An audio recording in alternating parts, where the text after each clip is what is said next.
If you're putting yourself out there, but you don't have any clients that are booking you, then today's video is for you. Hey, I'm Christina Scalera from the Contract Shop, and today I'm talking all about what to do when a client doesn't book you. So you're out there on social media, you're in Facebook groups, you're networking, you're doing everything that you're supposed to do, and it's not working. Maybe you even have gone so far as to have a discovery call with your potential clients, you sent proposals, you got ready to start their project, maybe you did some work in anticipation of that. It can feel really disheartening if you've done all this and you still don't have clients that actively want to work with you. So what went wrong? Well, we're going to find out today what could possibly change in your business to make sure that this doesn't happen again, and maybe even how to recapture the people that we've lost along the way. Let's dive into why clients don't book and how you can prevent that from happening in the future. The first way to make this happen is to make sure that you're following up. A follow-up just means that you are sending some kind of automated or manual email to see where the client is at in the process. A lot of times people just get busy and they forgot where they left off. So you just need to remind them that they were interested, that they had a problem, and that you can help them solve that problem. If they're no longer interested, that's okay. Tell them thanks so much for connecting and let them know how much you appreciated them taking the time to get to know you and your business a little bit better. And maybe take a moment to understand why now wasn't a great time for them. I also like to follow up dead leads by asking them to refer me to a specific number of people. So if you just say something generally like, hey, would you mind referring me out to your friends, even though we weren't a good fit, if you know someone who is, that sounds like it would work.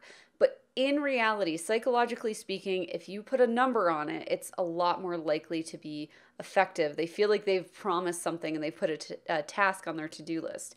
So it's a lot more effective to say something like, would you mind referring me out to at least one friend in your XYZ circle who might also need some kind of ABC service that I provide? Or you could ask something like, do you know 2 people that I could follow up with to see if they would be interested in these services, even though they weren't a great fit for you right now?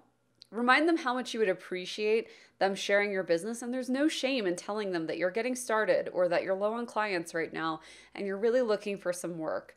They're a lot more likely to help you if they feel like you actually want the work or that you need the work.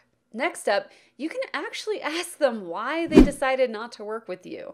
It's not rude, it's just market research. It can feel really scary to ask this question because it's very vulnerable and you might not like the answer that they give you. But more often than not, it's not about you, it's about them. So we need to figure out where they are falling through the cracks so that you can prevent that with future clients who come to you.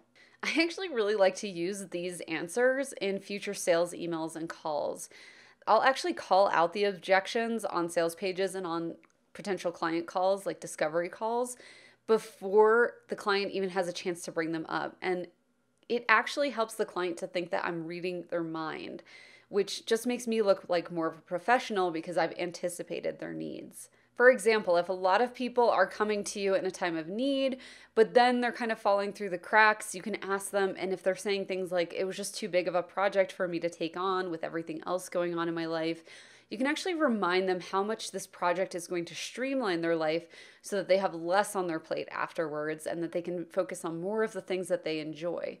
So sometimes reminding people about the solution is enough to get them back into the warm or even hot leads category from a cold lead. Finally, you'll definitely want to invite any lead that you've ever had to join an email list. It's okay if it's not active, but it is a good idea to keep a list of emails of interested people because a lot of these people are going to need the same service in the future, and they might not necessarily think of you first unless you choose to stay top of mind for them. If you're already sending out some kind of weekly or bi-weekly, even monthly automated email, wow, bonus points. But if you're not, no worries. You could just follow up with some of these people a couple months down the road. Sometimes I even like to put little calendar reminders on my calendar to follow up with someone with their email in the notes.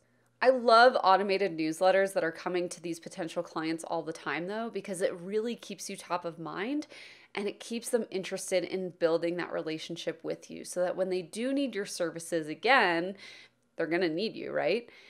They're going to think of you and they're always going to come to you first before any of your competitors. If you're struggling to get people interested in working with you, or if you are getting a couple people interested in working with you, but it's falling through the cracks, you'll definitely want to check out my Clients on Tap system.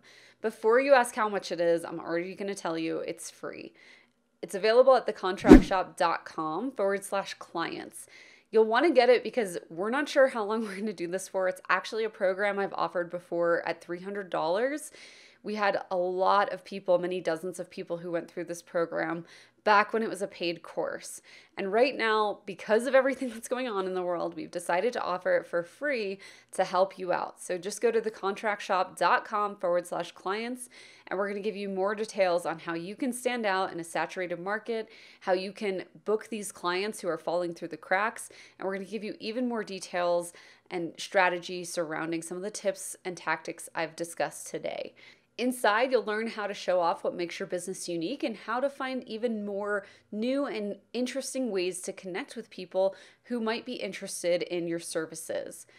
You are going to start getting the leads that you want and closing them using the Clients on Tap system. So make sure you sign up at thecontractshop.com/clients.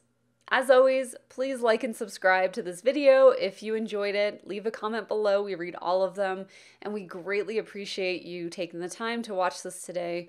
I'll see you next time. Bye, friends.